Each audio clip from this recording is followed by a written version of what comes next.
A diamond necklace played the pawn. Hand in hand, son roamed along. Oh, to a handsome man in the dawn. Here's Record of the Week, where we listen to records that inspire us and made us wonder, how did they do that? This week, the Beach Boys, Surf's Up.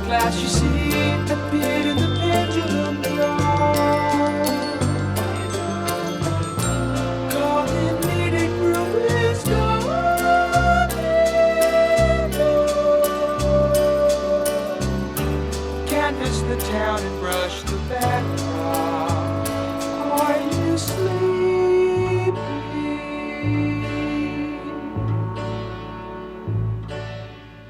Surf's Up So is this mystery song that I never really listened to as a kid or even, and then Stewie was like, hey, we should talk about this song. The story behind it is fascinating. Well, at least my knowledge of it was from, the infamous Smile demo tape that went around, which is what everyone had. And it was really incomplete and little shards of songs. And I was a big fan of the album Surf's Up. Right. Without ever knowing the backstory. But so when that record came out, like in 71, did you buy? Like, yeah, I had it then. Amazing. And so cool. I was a fan of the record. And it was sort of a weird period for the Beach Boys because Brian was supposedly gone. Right. Now, gone physically, mentally, or both? Both. And gone from the band. He was gone from the touring band. Right. But they came out with this record that was largely Carl's sort of first masterpiece. Right. Long Promise Road. Really great things that he sang. But they had to get Brian on the record somehow. Right. In order to call it a Beach Boys record, they had to figure something out. Right. And, I was lucky enough a few years ago to make the acquaintance of Al Jardine. Nice. And hang with him a bit and go to dinner with him and go to his place at Big Sur. And he took me to his studio, which had all this great Beach Boys memorabilia and all the gear that they used, Brian's piano. Wow. And he was remarkably open about talking about all of it. Incredible. Talking about this period in reference to their manager and main co-writer of the record, this Jack Rieley, who appeared for only this little period. Right.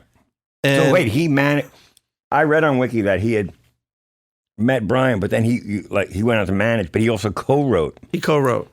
Wow, that's fucking I think he co-wrote Day in the Life of a Tree. From seed to tree, I grew so tall.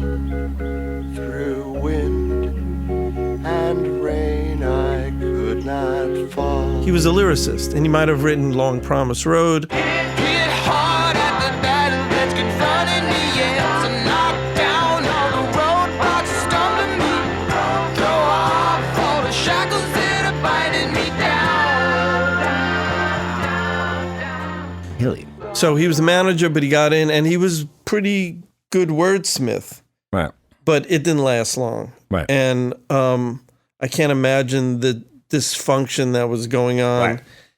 Right. And this is pre-Eugene Landy and Brian. Who is Eugene Landy? Eugene Landy was the psychotherapist that kind of took Brian under his wing and Svengali'd him back to health and was then considered to have been suspect in his control over Brian. Oh, wow. Carl and Al could cover some of the vocal things that made the listener still think that you were hearing Brian. Right. Because for me, when I heard that first bit the first time, when you played me the demo and then we listened to the album bit, I never even thought about it. And just 10 minutes ago when we listened again and I was reading Wiki and it said resung by Carl. Resung doubled over the main vocal. Yeah. And then you could hear it like as you listen, then you realize, and then when Brian comes in the second half, you could tell the vocal tonality totally changes. That's right.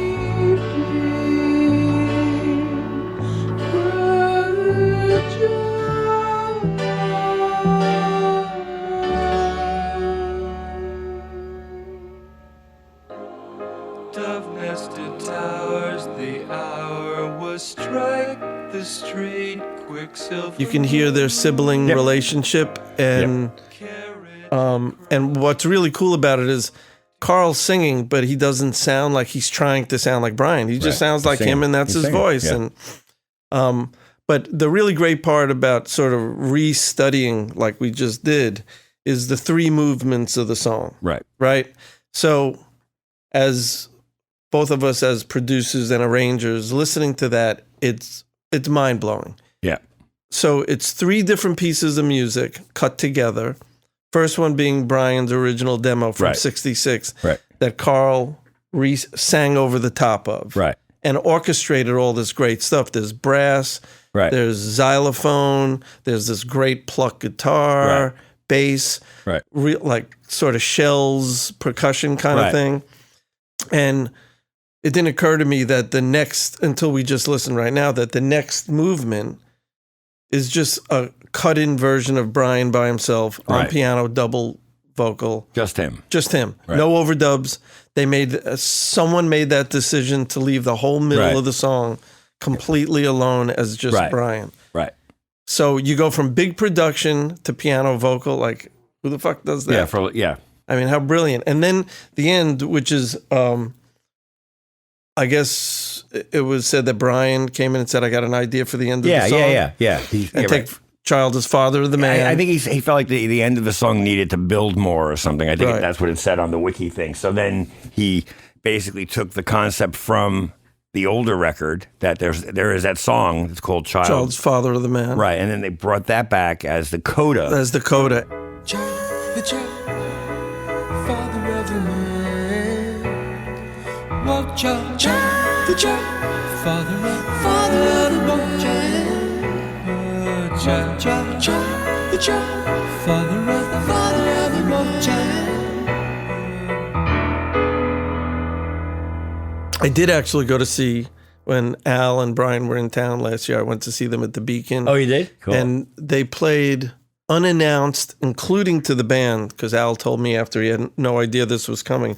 Brian just said, hey, let's do Pet Sounds in sequence. Really? On stage, they had no idea, but obviously they knew the songs. Yeah, of course. And the opening act was Jeff Beck, who then, after they finished Pet Sounds, he came out and joined them for like a whole set of like surf rock, which was kind of mind-blowing. Right. In listening just now with you, it's great to listen with you because I think we both responded to like what an odd record it is. Yeah. And also the process for how it got done. And all these little sections, when they go from section to section, there's a lot of retards and tempo changes. Yeah. And So that first bit is clearly not like any kind of click. It's just him playing at home, right? I mean, think because he's it's- moving around. that's at home. right. And then they have to lay shit on top. But we both responded to every time the thing fell apart. Yeah. And those breaks. And like and two or it three falls breaks. apart, and I guess it's just the most beautiful chaos. Yeah. And you could have fixed it, maybe. Could you? Or they Sounds just to me like they probably tried it a ton, and they were just like, Right. it's fine. and it's all beautifully in tune. Yeah. But in its own charming way, just like chaotic. And when you listen to stuff like that, it's a lesson for me. Yeah. It's a lesson in how difficult it is to the restraint in trying to fix something that might have a charm. Right. Well, I noticed on all 3 parts of those songs, there's an amazing clarity, and there's air, and like the piano sounds beautiful, and there's something really just beautiful about how big it sounds. And then I realized, because there's no drums on it. Yeah. Okay. Right. No cymbals. Right. Can you imagine it took like 6 years to make? Can you imagine if they had to get a kick drum sound back then? But that's a really good point. Right. I mean, it doesn't sound small in any way. It sounds huge. It sounds huge. And no guitars. It's like really amazing. well, it's got that one little pluck guitar, but there's Right. no strumming Right. guitar. Right. There's no hat. There's those, whatever those shells are that's kind of Right. shaking. Right. And like you said, the xylophone, those little right. accenty things. Which And the crazy horn thing, which if you go back, we have this, Johnny and I are sitting in front of the original, the re-release of the box set of Smile, which has every version and every outtake from those sessions. And we're certainly just like fans of it, like Mark Lynette would be a good guy to have here to, really get deeper into this stuff. But we're talking more as fans. Yeah. Actually, fans who make records also. Right. we're kind of thinking through how they did it as opposed to knowing how they did it. Right. Right? Is that's Yeah, accurate, absolutely. Right? Okay. So, I mean, and we can probably go through this whole box and pick little gems from everywhere that are all lessons in production. Last week we played like every version of it. Like there were like 5 versions on this, and it was just mind-boggling how much and how it got put together. Right. So, like doing the archaeology up to that final version. But all right, so here's one thing I think, and we might have to go back and listen again. But we listened just now, and I feel like the first movement, where you said Carl's singing, when it goes to the second movement, I feel like when it goes to Brian, the vocal splits left and right. I think it does, yeah. And that's pretty great. I mean, that's just a subtle thing, and you know that.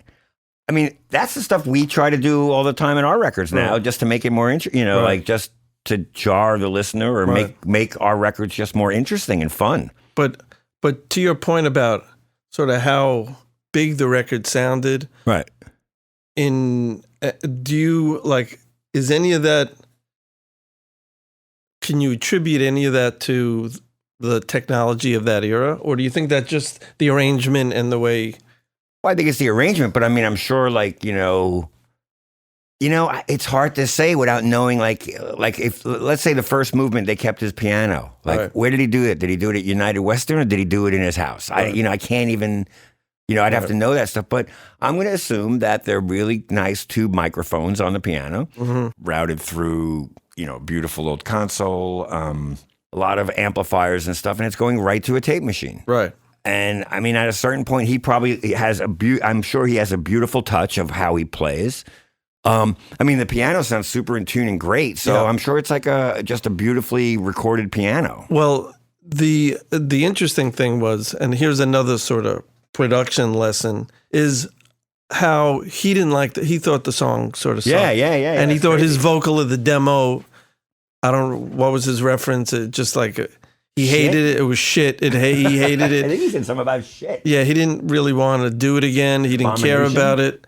Somehow, the people around him were able to see the beauty in it and talk him back into it, which is often, How many times has that happened to you on a record? Well, people throw stuff out all the time. They make a left turn and throw something out, and it's a mistake.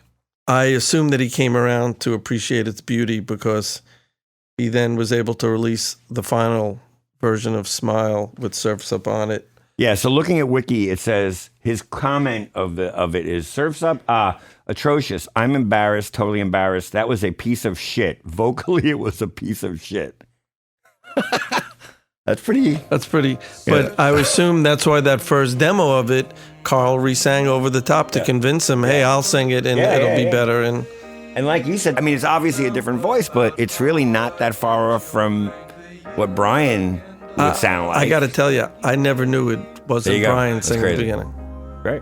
Yeah.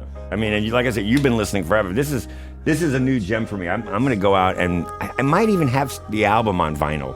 I got to check, but if not, I'm just going to go fucking buy it because this is really great. This really blows my mind. Super.